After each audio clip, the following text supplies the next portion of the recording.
দিন কায়েম করতে গিয়ে যারা শহীদ হয়ে যায় এরা আসলেই কখনোই মারা যায় না, এরা জীবিত, এরা আল্লাহ পাকের কাছে জীবিত। সুবহানাল্লাহ, আমার কথা না, আল্লাহ বলছেন বাল আহইয়াউন ওয়ালাকিন লা তাশউরুন, তোমরা উপলব্ধি করতে পারো না এরা আসলেই জীবন প্রাপ্ত। এর ব্যাখ্যা মুফাসসিরিনে কেরাম লিখেছেন, শহীদদের অবস্থা এইরকম, এরা যখন শহীদ হয় তাদের রূহগুলোকে আল্লাহ পাকের সামনে উপস্থাপন করা হয়।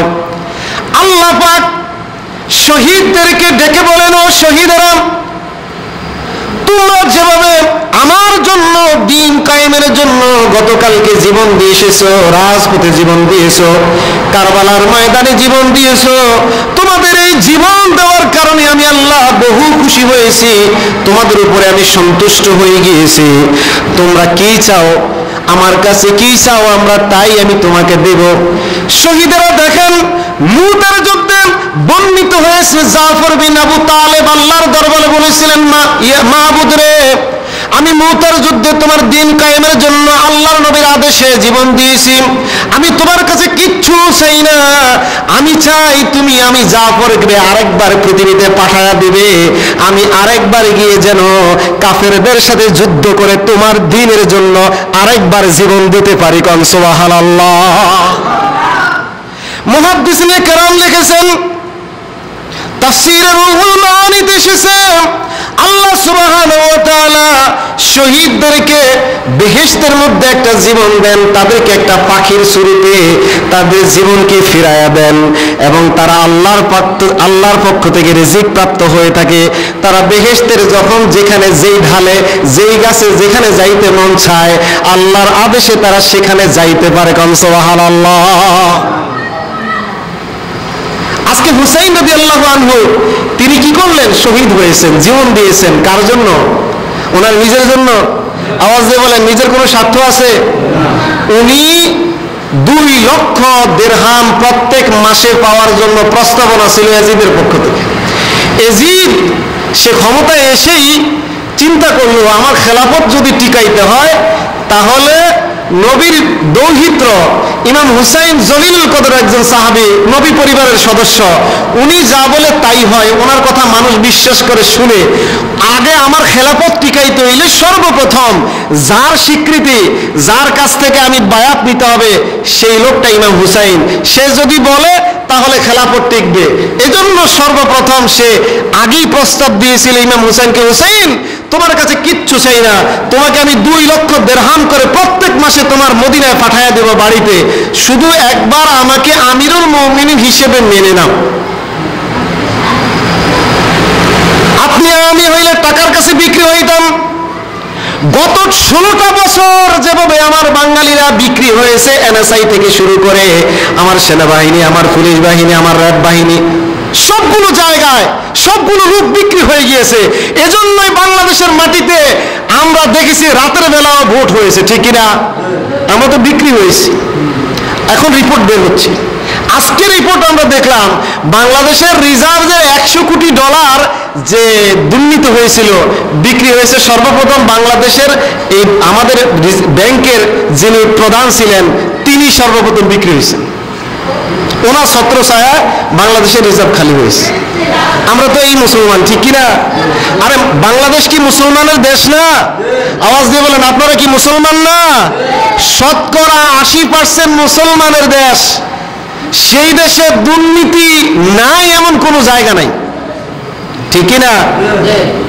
শ্বেতপত্র এখন আসতেছে, দেখতেছেন কি অবস্থা। ভাইরা আমার, এই চরিত্র নিয়ে যদি আপনি মুসলমান হন তাহলে মনে রাখবেন আল্লাহর দরবারে আপনি কিন্তু ধরা খেয়ে যাবেন, জবাবদিহি করা লাগবে। আজকে এমন এক মহামনীষী, এমন এক শহীদের ব্যাপারে আলোচনা করার জন্য আমরা বসেছি, যে শহীদের ব্যাপারে আল্লাহর নবী নিজে বলছেন, হুমা রায়হানাতান মিনাদ দুনিয়া ফামান আহাব্বাহুমা ফাকাদ আহাব্বানি ওয়া মান আবগাদাহুমা ফাকাদ আবগাদানি। আও কামা ক্বালা আলাইহিস সালাতু ওয়াস সালাম। আল্লাহর নবী বিশ্ব নবী বলেন, ও পৃথিবীর মানুষেরা, আমার উম্মতরা শোনো, এই হাসান এই হুসাইন আমার এই দুইটা নাতি জান্নাতের দুইটা ফুটন্ত ফুল।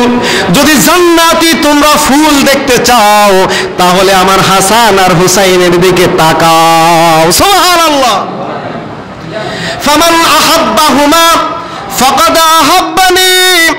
যারা এই দুইটা ফুলকে ভালোবাসবে, যারা হাসান হুসাইনকে ভালোবাসবে, আল্লাহর নবী বলেন আমি বিশ্ব নবী তাদেরকে অন্তর দিয়ে ভালোবাসি। সুবহানাল্লাহ। ওমান আবগাদাহুমা ফাকাদ আবগাদানি। আমার কথা কি বুঝেন আপনারা? আচ্ছা, একটু আওয়াজ দেন সাথে সাথে, তাহলে আমি বুঝবো যে আছেন আপনারা। ওমান আবগাদাহুমা ফাকাদ আবগাদানি।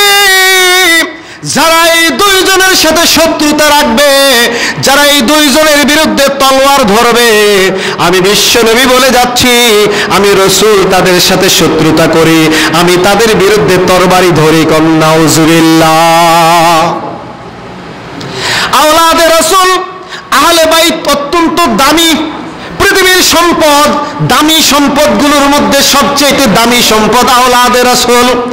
সেই আওলাদে রাসূলদের সাথে যারা শত্রুতা রাখে, বেয়াদবি রাখে, যারা তাদের বিরোধিতা করে, তাদের বিরুদ্ধে যুদ্ধে অবতীর্ণ হয়, আল্লাহর নবী বলেন আমি বিশ্ব নবী তাদের সাথে শত্রুতা করি। আল্লাহর নবীর আওলাদরা কেমন আওলাদ? এটা সাধারণ কোন আওলাদ? শুনেন, পিসাবের ছেলে পিসাব হবে বংশসূত্রে, আলেমের ছেলে আলেম হবে, এইটা দিয়েই যে শ্রেষ্ঠত্ব, না, ইসলাম এটাকে সমর্থন করে না। আওলাদে রাসূলের অবস্থা কেমন জানেন? ইমাম হুসাইন রাদিয়াল্লাহু তাআলা আনহুর আওলাদে রাসূলের অবস্থা দেখেন। আল বিদায়া ওয়ান নিহায়া কিতাবের মধ্যে এসেছে, আল্লামা ইবনে কাসির, বর্তমান বিশ্বের একটা শ্রেষ্ঠ কিতাব ইবনে কাসিরের লেখক আল্লামা ইবনে কাসির, তার কিতাবের মধ্যে লেখেন যে ইমাম হুসাইন রাদিয়াল্লাহু তাআলা আনহু শহীদ হওয়ার আগ পর্যন্ত 25 বার নিজে মদিনা থেকে পায়ে হেঁটে হেঁটে 400 মাইল 450 মাইল হেঁটে হেঁটে মক্কায় এসে নিজে হজ পালন করেছেন। সুবহানাল্লাহ। আমলের দিকে কেমন শক্ত! আপনি আমি কয়বার হজ করছেন? মদিনা থেকে যারা আমার সাথে হজে গেছে তারা দেখবে, মদিনা থেকে গাড়িতে আমরা যদি যাই, প্রায় বাস দ্রুতগতি রোডে তো এসি বাস 6 ঘন্টা লাগে, বুলেট ট্রেনে গেলে 3 ঘন্টা লাগে, পায়ে হেঁটে গেলে 14-15 দিন লাগে। প্রায় 14-15 দিন পায়ে হেঁটে হেঁটে ইমাম হুসাইন 25 বার জীবনে হজ করছেন, বড় হজ। সুবহানাল্লাহ কয় না? ইমাম হুসাইন যাকে নিয়ে আমরা কথা বলছি, একটু পরিচয় করে দিচ্ছি, জায়গাগুলোর নাম মনে রাখবেন। আল্লাহর নবীর দৌহিত্র ইমাম হুসাইন, তিনি মক্কায় ছিলেন, তিনি গেছেন কোথায়? কারবালায়। কথা বলেন, গেছেন কোথায়? আওয়াজ দিয়ে বলেন, কোথায়? কারবালাটা কোথায় এটা একটু জানেন? মক্কা হচ্ছে সৌদি আরব, এই নাম তো জানেন নাকি আপনারা? আমি সংক্ষেপে অল্প সময় সারাংশ বলবো, যেহেতু সময় কম। মক্কাটা কোথায়? সৌদি আরবে নাকি? ইমাম হুসাইন ছিলেন মক্কা এবং মদিনা, এই 2 জায়গায়। এই জায়গায় আমরা আসতেছি। ইমাম হুসাইন যেদিন রওনা করছেন কারবালার উদ্দেশ্যে, ওই দিন তিনি ছিলেন মক্কায়। মক্কা থেকে তিনি যাবেন কোথায়? কারবালায়। কারবালা কোথায়? ওই কারবালাটা হচ্ছে বর্তমান ইরাকের কুফা নগরী থেকেও 75 মাইল দূরে। আবার একটু লক্ষ্য করে দেখেন, ঘটনাটা যে জায়গা হয়েছে এখান থেকে আবার 104 মাইল দূরে হইল এজিদের যেই মূল রাজধানী, অর্থাৎ সিরিয়া। এই যে আসাদ সরকার কিছুদিন আগে ওখান থেকে পলায়ন করছে নাকি, ইরানের কাছাকাছি রাষ্ট্র, ইরানের পাশের রাষ্ট্র হচ্ছে সিরিয়া। আমি ঘটনাগুলো, আমাদের আজকের ঘটনা হচ্ছে কোথায় কোথায়? সিরিয়া, ইরাক, সৌদি আরব, এই 3টা রাষ্ট্রের মধ্যে ঘটনাগুলো। এই 3টা রাষ্ট্র লক্ষ্য করে দেখেন। এই মক্কা থেকে কারবালা যাওয়ার দূরত্ব হচ্ছে 1475 মাইল। কতক্ষণ? কয় মাইল? 1475 মাইল। ইমাম হুসাইন 1 দিন আর 2 দিন নয়, 23 দিন, একটানা 23 দিন সফর করছেন হাইটা হাইটা। কথা বলেন কয়দিন? 23 দিন। 8ই জিলহজে তিনি রওনা শুরু করছেন, সেখানে গিয়ে 2 তারিখ মুহররম 3 তারিখে পৌঁছছেন। টানা 23 দিন তিনি হাঁটছেন, 1475 মাইল। আমি আপনাদেরকে যদি মানচিত্রটা দেখাইতে পারতাম, এই মক্কা থেকে আপনার যে কারবালায় যাবে তার আগেই কিন্তু হচ্ছে আব্দুল্লাহ বিন উবাইদুল্লাহ ইবনে জিয়াদ, যে ছিল কুফা নগরীর গভর্নর, তার নির্দেশেই মূলত এই শাহাদাত বা এই ঘটনার যুদ্ধ। যদিও এজিদ তার নির্দেশনা ছিল কোথায় থেকে? ওই যে কুফা থেকেও আরো 104 মাইল দূর থেকে। এখান থেকে একটা পত্র ফোসাইতে হইলে মক্কায় কয়দিন লাগে? 23 দিন। কথা বলেন কয়দিন? 23 দিন লাগে। আবার ওই 104 মাইল থেকে এখানে আসতে একটা কমপক্ষে 1 সপ্তাহ লাগে। এজিদে একটা নির্দেশনা দিলে কয়দিন লাগে? 1 সপ্তাহ।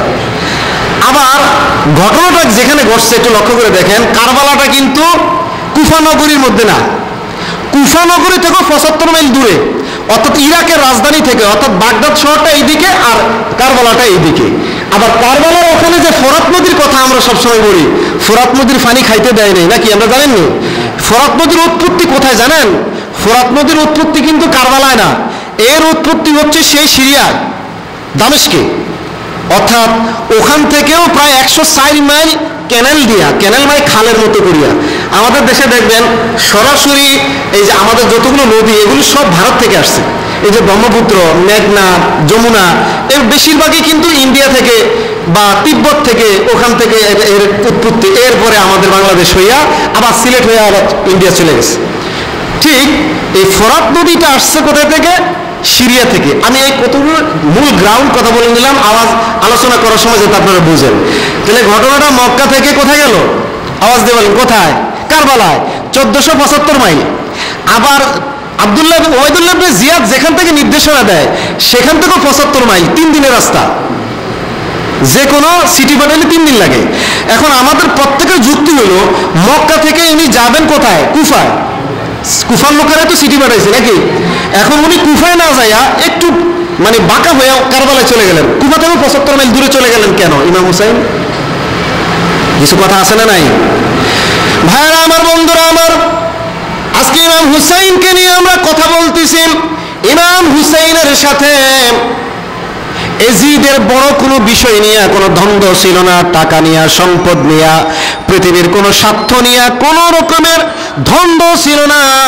শুধু দ্বন্দ্ব ছিল এইটা নিয়ে, এজিদ একজন দুশ্চরিত্র, একটা অযোগ্য, যে ঠিকমতো নামাজ পড়ে না, মদ পান করে, নারী লোভী, এইরকম একটা দুশ্চরিত্র বদমাইশ লোক ইসলামী রাষ্ট্রের প্রধান হবে, ইসলামী রাষ্ট্রকে মুসলমানদের নেতৃত্ব দেবে, এই কথাটা মেনে নেওয়া যায় না।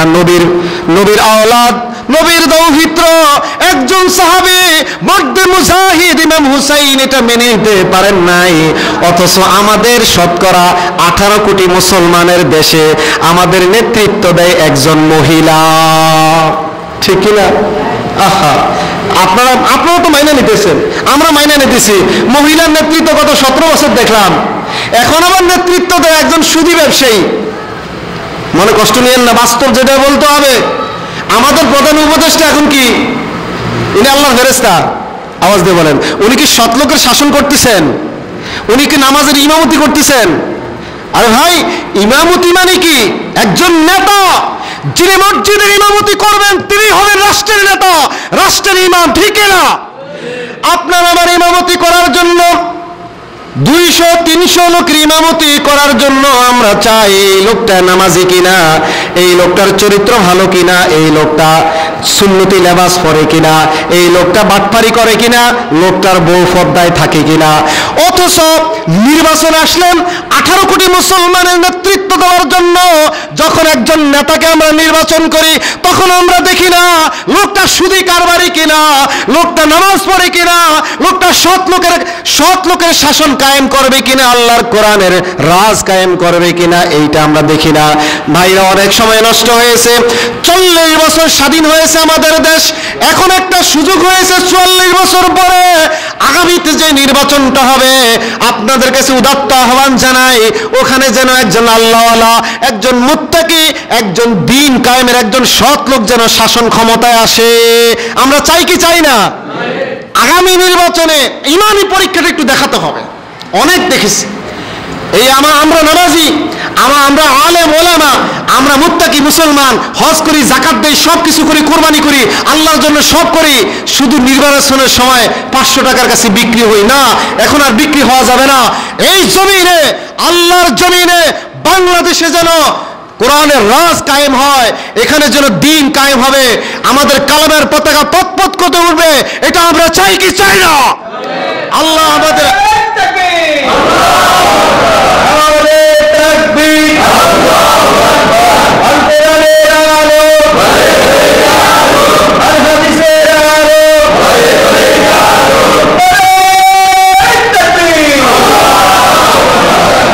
আল্লাহ পাক আমাদের প্রত্যেককে কবুল করুক। ভাইরা আমার, বন্ধুরা আমার, ইমাম হুসাইনের সাথে এজিদের দ্বন্দ্বটা এখানেই। সৎ লোকের শাসন কায়েম করার জন্য ইমাম হুসাইন তার প্রস্তাব মেনে নেয় নাই। 2 লক্ষ স্বর্ণ মুদ্রার উপহার তিনি মেনে নেন নাই। তিনি বলেছেন, জীবন যতক্ষণ আছে, শরীরে আল্লাহ রসুলের রক্ত প্রবাহমান, যতক্ষণ পর্যন্ত এই শরীরে রক্ত থাকবে, ততক্ষণ পর্যন্ত একটা দুশ্চরিত্র লোককে দেশের আমিরুল মুমিনিন হিসেবে, খলিফা হিসেবে আমরা মেনে নিতে পারি না। ইমাম হুসাইন দাদ্দুহীন ভাষায় কথা বললেন। ইমাম হুসাইনের তখনকার সময়ে তার একনিষ্ঠ বন্ধু ছিল জলিলুল কদর কয়েকজন সাহাবী।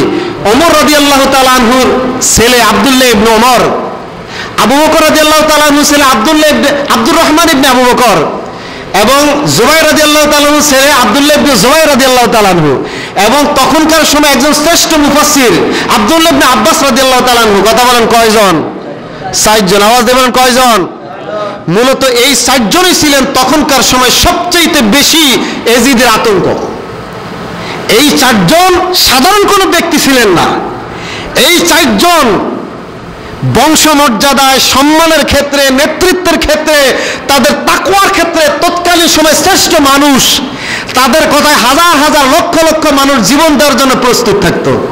ইমাম হুসাইন ওনাদেরকে ডাক দিয়ে বললেন, ভাইরে, এই ঘটনা ঘটছে, আমার ব্যাপারে তো ডিসিশন আসছে, আমি যদি এজিদের কথা না মানি, আমার জীবন নিয়ে এখন শঙ্কা, আমার বিরুদ্ধে যুদ্ধ হবে, এখন কি করা যায়? তো সবাই মিলে চিন্তা করলে, ঠিক আছে, আমরাও তো এজিদকে মানি না, তো চলো আমরা সবাই মক্কায় চলে যাই। কন্যা সুবহানাল্লাহ। আল বিদায়া ওয়ান নিহায়া গ্রন্থকার বলেন, সিদ্ধান্ত অনুযায়ী এই 4 জন মক্কার উদ্দেশ্যে চলে গেলেন। অবসরে ওই যে কুফা নগরী, ইরাক থেকে বারবার চিঠি আসতেছে ইমাম হুসাইনের নামে, হুসাইন, আমরা আপনার বাবার অনুসারী ছিলাম। ইরাকের লোকেরা বলতেছে, আমরা আপনার বাবার অনুসারী, আলী রাদিয়াল্লাহু আনহুর অনুসারী ছিলাম, আমরাও এজিদকে মানি না, এজিদের মতো বদমাইশকে আমরা আমিরুল মুমিনিন হিসেবে মেনে নেব না। আপনি যত তাড়াতাড়ি সম্ভব আপনি ইরাকে, কুফায় চলে আসেন, আমরা সকলে মিলে আপনার হাতে বায়াত নিয়ে এজিদের বিরুদ্ধে যুদ্ধ করতে চাই। সুবহানাল্লাহ। আল্লাহ বলেন, ওয়াকাতিলুহুম হাত্তা লা তাকুনা ফিতনাতুন ওয়া ইয়াকুনা আদ-দীনু লিল্লাহি কুল্লিহি। যতক্ষণ পর্যন্ত পৃথিবী থেকে ফিতনার শেষ শিকড়টুকু মূলোৎপাটিত না হবে, ততদিন পর্যন্ত তোমরা আমার রাস্তায় অন্যায়ের বিরুদ্ধে ইসলামী রাজ কায়েম করার জন্য যুদ্ধ করো। নারায়ে তাকবীর, নারায়ে তাকবীর, নারায়ে তাকবীর, আল্লাহু আকবার। আর কোরআনের আলো, আর হাদিসের আলো,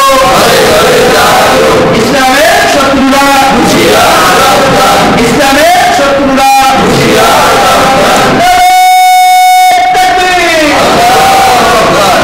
ভাইরা আমার, বন্ধুরা আমার, ইমাম হুসাইন যখন অনেকগুলো চিঠি পাইলেন, তিনি তার বন্ধুদেরকে নিয়ে বসলেন। আব্দুল্লাহ ইবনে ওমর, আব্দুর রহমান ইবনে আবু বকর, আব্দুল্লাহ ইবনে আব্বাস রাদিয়াল্লাহু তাআলা আনহু সহ তাদেরকে নিয়ে বসলেন।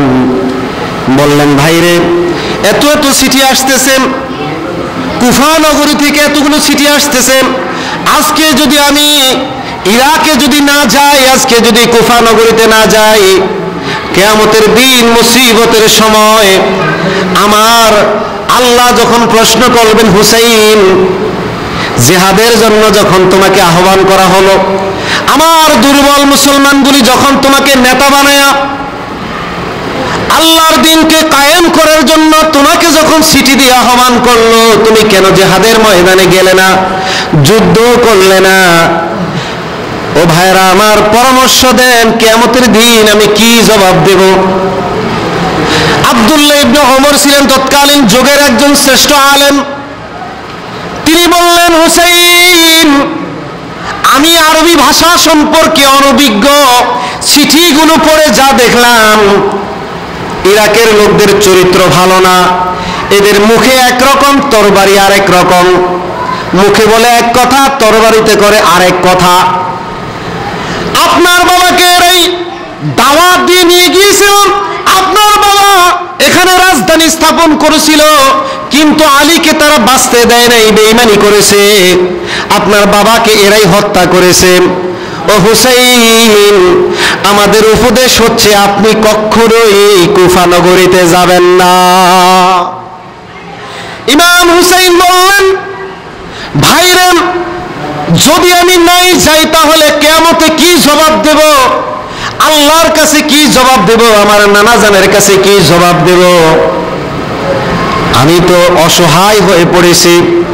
আব্দুল্লাহ ইবনে ওমর বললেন, যদি যাইতেই হয় আমি আপনাকে পরামর্শ দেই, আমাদের মধ্য থেকে কাউকে আপনি আগে সেখানে পাঠান, আমরা সেখানে গিয়ে পরিবেশ পরিস্থিতি পর্যবেক্ষণ করব, তারপরে আপনাকে চিঠি দিয়ে জানাবো, আপনি তারপরে যাবেন, তার আগে না। কেন জানি মনে হচ্ছে আপনি যদি সেখানে যান আপনি ফিরে আসতে পারবেন না, আপনাকে শহীদ করে দেবে তারা। ইন্না লিল্লাহি ওয়া ইন্না ইলাইহি রাজিউন। ইমাম হুসাইন চিন্তা করলেন কথা খারাপ না, এজন্য তিনি তার চাচাতো ভাই আরেকজন আওলাদ রাসূল মুসলিম বিন আকিল রাদিয়াল্লাহু তাআলা আনহুকে পাঠায়া দিলেন। লম্বা ঘটনা, আমি সংক্ষেপে বলছি। মুসলিম বিন আকিল তিনি চলে গেলেন 1475 মাইল পাড়ি দিয়ে ওই দামেস্কে, ওই কুফা নগরীতে।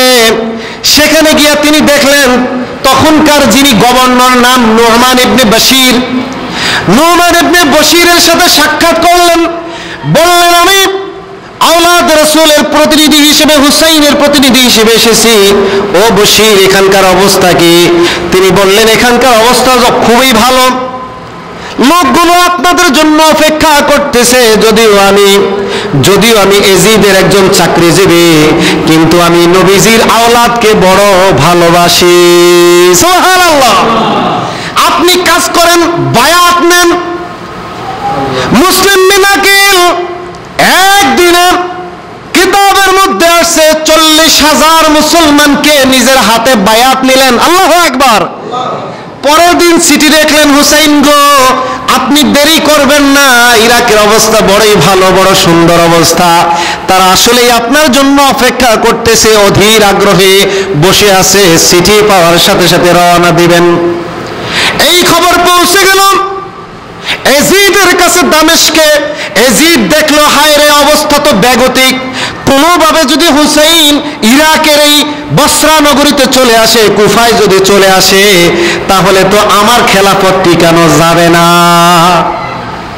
এরা সবাই যদি আক্রমণ করে, ইরাকের মানুষরা বড় দুর্ধর্ষ জাতি, এরা বড় যোদ্ধা জাতি, এরা যদি আমার বিরুদ্ধে অস্ত্র ধরে, তাহলে আমি কখনোই টিকবো না, আমার খেলাফত টিকবে না। তিনি চিন্তা করলেন, আগে কুফা নগরীকে আমার কন্ট্রোলে আনতে হবে। নু'মান বিন বশীর আমার সাথে বেঈমানি করেছে, তাকে রাখা যাবে না। তিনি তাড়াতাড়ি দেখলেন বসরা নগরীর তখন গভর্নর, ইয়েমেনের বসরা নগরীর গভর্নর ছিল, নাম হচ্ছে ওবাইদুল্লাহ ইবনে জিয়াদ। আমরা যাকে ইবনে জিয়াদ বলি, ওবাইদুল্লাহ তো সুন্দর নাম, এই বদমাইশটার নামে ওবাইদুল্লাহ বলাটাও ঠিক হবে না। কারণ কি জানেন, এই লোকটাই আমার ইমাম হুসাইনকে শহীদ করেছিল, এই লোকটার নির্দেশে যুদ্ধ হয়েছিল। ওবাইদুল্লাহ ইবনে জিয়াদ সেই লোকটা নির্দয়, একজন বদমাইশ লোক ছিল, জন্মগতভাবে জারজ একটা সন্তান ছিল।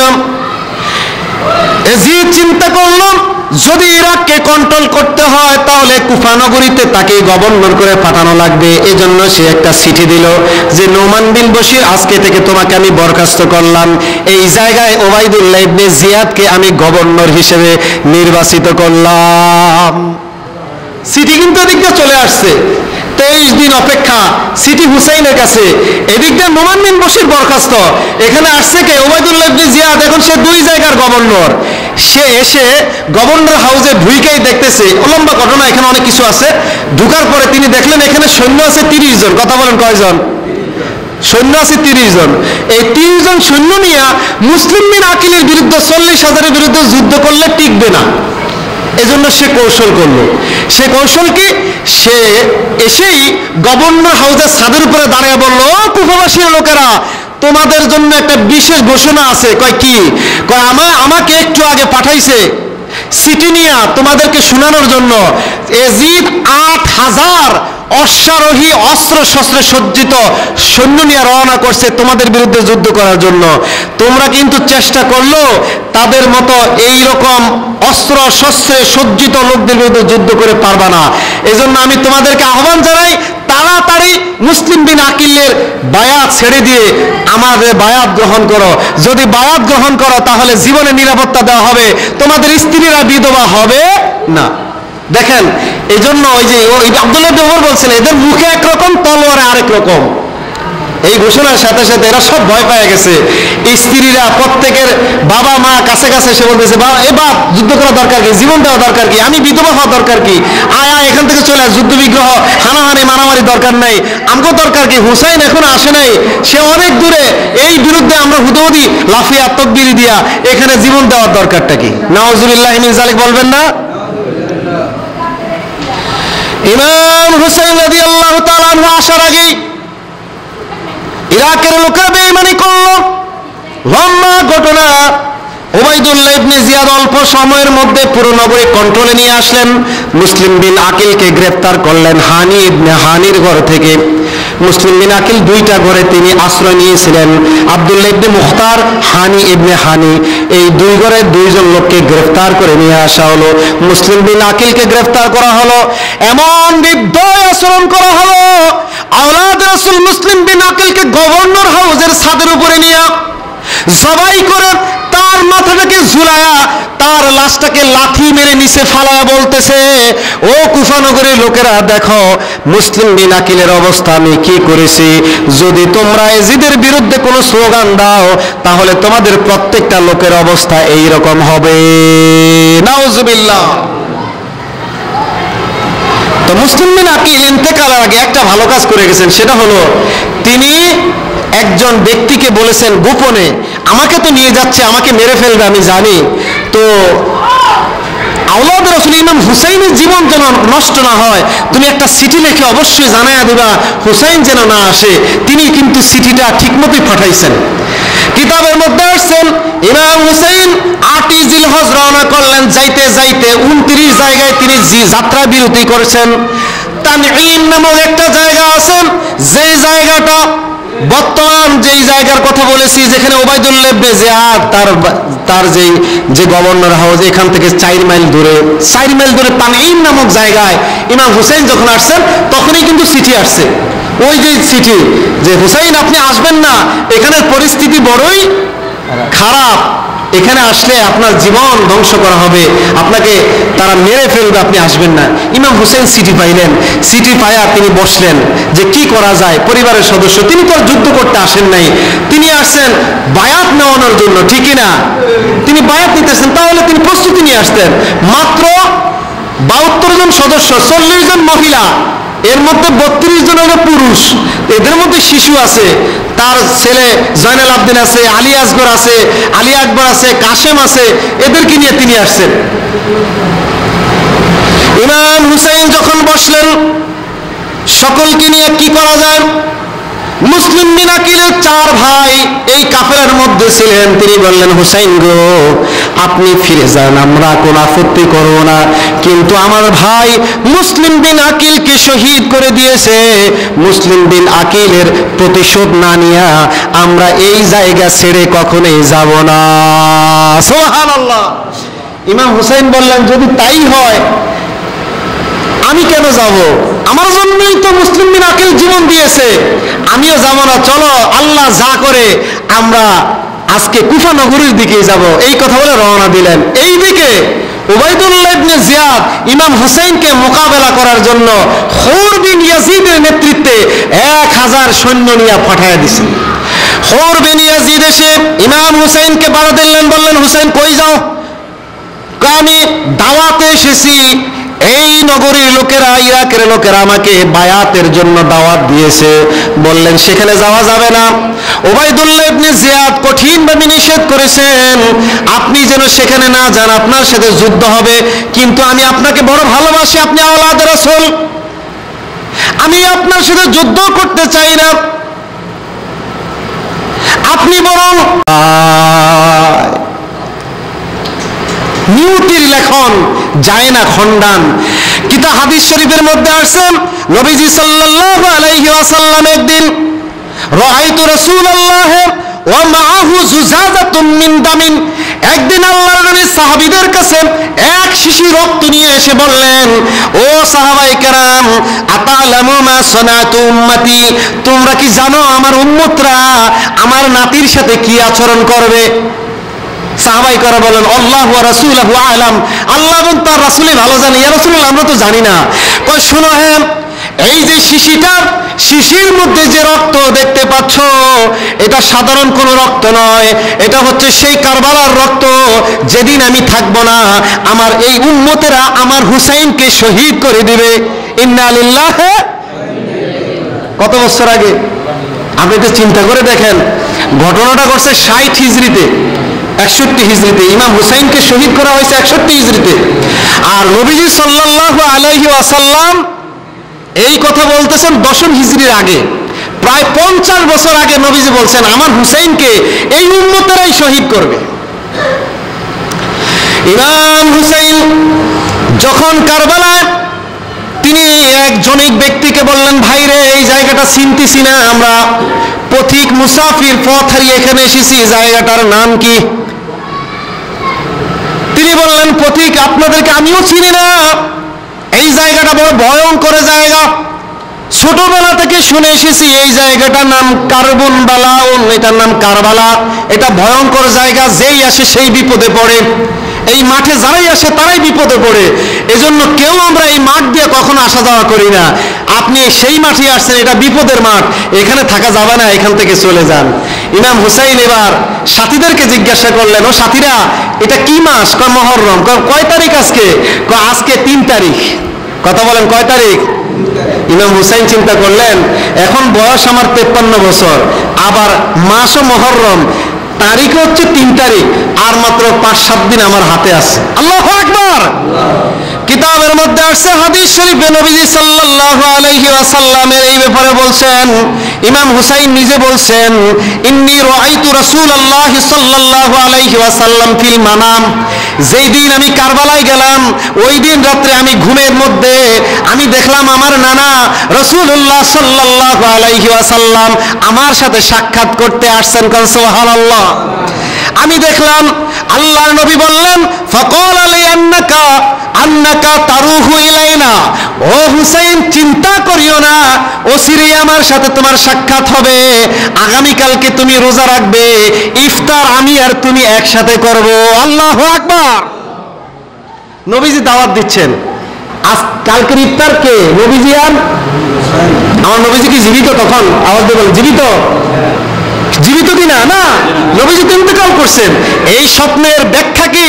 এই স্বপ্নের ব্যাখ্যা জয়নব, ইমাম হুসাইনের বোন, বড় বোন, তিনি বুঝে গেছেন। ইমাম হুসাইনের বড় বোন বললেন, আয় হায় হাতা লাক, হায় হাত লাক, কি আফসোস, কি কষ্টকর সংবাদ। কিতাবের মধ্যে আছে, ফা লাতামাত ওয়াজহুহা, তিনি কপাল চাপড়াইতে লাগলেন এই সংবাদ শুনে। তিনি বললেন, ওয়াকালা দিয়া ওয়াইলানা, হায় রে, কি বিপদ আমাদের কাছে আসছে। ইমাম হুসাইন সাথে সাথে বললেন, ফাকালা লাইসা লাকিল ওয়াইলু ইয়া উখতি, ও আমার বোন জয়নব, আফসোস করিস না, আফসোস করিও না, এটা আমাদের নিয়তি, এটাই আমার নবীজি চেয়েছেন, আমার নানা আমার সাথে ইফতার করবেন। কন্যা সুবহানাল্লাহ। বরং আল্লাহর কাছে দোয়া করো, উসকুতি রহিমাকার রহমান, আল্লাহ যেন আমাদের উপর রহম করে, দয়া করে। তার মানে ইমাম হুসাইনও জানেন তিনি কি শহীদ, ঠিক কিনা? আরে ভাই, না জান না হঠাৎ করিয়া একটা গুলি এসে আপনার উপরে পড়লে মরণ, আর জান না শূন্য আমি একটু পরে মারা যাবো এখানে গেলে, আপনি যাবেন? আওয়াজ দিয়ে বলেন যাবেন? ইমাম হুসাইন আগের দিন জানতেছে, তাই আগামীকালকে তিনি শহীদ। বলতেছে কে? আল্লাহ রাসূল। নবীজি যে স্বপ্ন দেখান, আল্লাহর নবী কখনোই ভুল স্বপ্ন দেখাইতে পারেন না। নবীজির এই যে চেহারা মোবারক শয়তান কখনো ধারণ করতে পারে না। বাবাজিরা আমার, এদিকে অনেক ঘটনা। সেই 3 তারিখ থেকে ইমাম হুসাইনকে পানি পান করতে দেওয়া হয় নাই। পানি পান করতে না পেরে হুসাইন পরিবারের অধিকাংশ শিশুগুলি মারা যাচ্ছে। আলী আসগর মারা গিয়েছে, লম্বা ঘটনা। আলী আসগরকে তীর মেরে হত্যা করছে, অনেক লম্বা ঘটনা। যেই ঘটনাটা পরবর্তীতে জয়নাল আবদিন বলছেন। জয়নাল আবদিন বলেন, আমি যখন ক্ষমতায় আসলাম, আমি ক্ষমতায় আসার পরে মুহররম মাস আসলে আমি পানি পান করতাম না ঠিক মতো। আমি হাজার হাজার লোকদেরকে বলতাম, ও পৃথিবীর মানুষেরা, ও মদিনার লোকেরা, আজ যদি লক্ষ কোটি কিউসেক পানি আমার কাছে চাও আমি তোমাদেরকে দিতে পারবো, কিন্তু যেই দিন আমার আব্বা জান শহীদ হয়ে যায়, আমার পরিবারের সদস্যরা শহীদ হয়ে যায়, ওই দিন এক ফোঁটা পানি আমি জয়নাল আবেদিন খাইতে পারি নাই। আবার বাবা ফানি ফানি করার জন্য ফানি ফানি করতে করতে রোজা রেখে যখন ইফতার করার জন্য ফোরাত নদীতে গিয়েছেন, ফানি উত্তোলন করেছেন হাতের মধ্যে, দুষ্ট এই এজিদ বাহিনী, হুর বিন ইয়াজিদ, শিমার বিন জিলজাওশন, সিনান ইবনে মুকাতিল, এই বদমাইশগুলো আমার বাবার বুক লক্ষ্য করে তীর নিক্ষেপ করেছে। ও আমার সাথীরা, আমার বাবাকে এমনি এমনি শহীদ করে নাই। একটা নয়, দুইটা নয়, তিনটা নয়, কিতাবের মধ্যে আসছে 30টা তরবারের আঘাত, 33টা বর্ষার আঘাত আমার ইমাম হুসাইনের শরীরের মধ্যে তারা লাগিয়েছে। ইমাম হুসাইন রক্তে রঞ্জিত, হাতে ফানে তিনি ইফতার করবেন সন্ধ্যাবেলার আগে, সূর্য ডুবে ডুবে। লম্বা ঘটনা, অনেক ঘটনা। এইদিকে আলী আকবর শহীদ, আলী আসগর শহীদ, আবুল কাসেম শহীদ, নবী পরিবারের সবাই শহীদ। ইমাম হুসাইন তিনিও যখন যুদ্ধের ময়দানে সারাদিন যুদ্ধ করেছেন, ইফতারের আগে তিনি হাতে ফানি নিয়েছেন, ইফতার করবেন। এমন সময় শিমার বিন জিলজাওশন, সিনান বিন মুকাতিল ইমাম হুসাইনকে তীর নিক্ষেপ করেছে। ইমাম হুসাইনের শরীর থেকে রক্ত ফিনকি দিয়ে বের হয়ে গিয়েছে, রক্তের ফোঁটা ফানির মধ্যে পড়ে লাল হয়ে গিয়েছে। ইমাম হুসাইন তাকায়া দেখলেন, হায় রে, ফানি তো রক্তে রঞ্জিত, এই ফানি দিয়ে আমি কিভাবে ইফতার করব?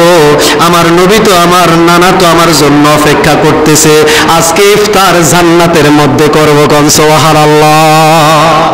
ইমাম হুসাইন ফানি ছেড়ে দিলেন, ফোরাত নদীর পানি পান করেন নাই, যে পানি পরিবারের কেউ খাইতে পারে নাই। আলী আসগর খাইতে পারে নাই, আলী আকবর খাইতে পারে নাই, আবুল কাসেম খাইতে পারে নাই, নবী পরিবারের কেউ খাইতে পারে নাই, সেই পানি আমি হুসাইন খাইব না। তিনি উঠলেন, এমন সময় তাকে তীরের উপরে তীর নিক্ষেপ করলো, ইমাম হুসাইন পড়ে গেলেন। ওই দিন অবস্থা এইরকম, ইমাম হুসাইন বেহুশ অবস্থায় পড়ে আছেন। এবার ইমাম হুসাইনের কল্লাটা, মাথাটাকে আলাদা করবে কে? কেউ সাহস করতেছে না। আমরা অনেক সময় সবসময় বলি, সীমার তোরে বিনয় করি, ইয়া হুসাইনের গলায় সালাসনা ছুরি, এরকম কথা বলি না?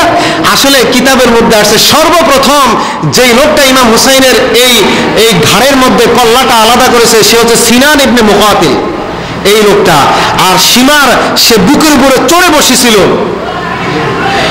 জয়নাল আবদিন বলেন, ও সাথীরা আমার বাবাকে ওই দিন এমন ভাবে মাথাটাকে আলাদা করলো, আমার পরিবারের সদস্যদেরকে অপমান করলো। আমার বাবার মাথাটাকে তারা আলাদা করে আব্দুল্লাহ বিন জিয়াদের সেই বাড়িতে নিয়ে যাওয়া হলো, গভর্নর হাউসে। কিতাবের মধ্যে আসছে, ইমাম হুসাইনের মাথাটা শির মোবারক নিয়ে যাওয়া হয়েছে গভর্নর হাউসে, আর শরীর মোবারককে, তার দেহ মোবারককে একটা ঘোড়ার সাথে বেঁধে ঘোড়াটা চালাইয়া দিচ্ছে। নাউজুবিল্লাহ বলবেন না? ঘোড়া চালাইছে 1 মাইল নয়, 2 মাইল নয়, 3 মাইল নয়, কিতাবের মধ্যে আসছে 30 মাইল। এমন ভাবে নির্যাতন করা হয়েছে ইমাম হুসাইনের শরীরটার সাথে। এই জন্য ইমাম হুসাইনের আপনি এখনো কবর মাকবারা যদি আপনি খোঁজেন, ওনার এই শির মুবারক মাথাটাকে মিশরে নিয়ে কবরস্থ করা হয়েছিল। সিরিয়ার গভর্নর হাউসে নেওয়ার পরে এটা মিশরে, এখনো মিশরে আছে। আর দেহ মুবারক এটা এই কারবালায় যেখানে শহীদ হয়েছেন সেখানে। ওনার কিন্তু মাকবারা 2 জায়গায়, এই 2 জায়গায় কিন্তু কবরস্থ করা হয়েছে। তো ইমাম হুসাইন রাদিয়াল্লাহু তাআলা আনহুর সাথে অত্যন্ত নির্দয় আচরণ করেছিল কে?